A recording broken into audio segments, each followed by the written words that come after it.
үстінде өзінің материалында көрініп тұрады. Мысалы, мынандай заттар уже екі рет істелінген затқа жатады. Мысалы, мына зат уже точка выдува болып тұр.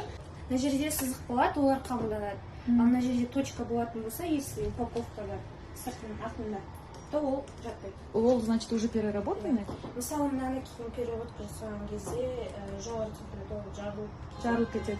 Жасай алмаймыз, переводка. Бұнысы не істеу керек? Тоже тасайсың. Мусорға лақтырасыз да? Қасы басқаны. Иә, нан бағасы 4 теңге. Вешалки тоже жетпейді. Вот, мысалы, мына жерде вообще переработкаға бармайды. Аласы да вообще зиян, да? Прачный пластик алмау даже переработкаға жатпайды. Зарплата 300 теңге. Главное, экологический Да, вклад. самое главное. И за информацию тоже. Расставим себе. Сау болыңыздар.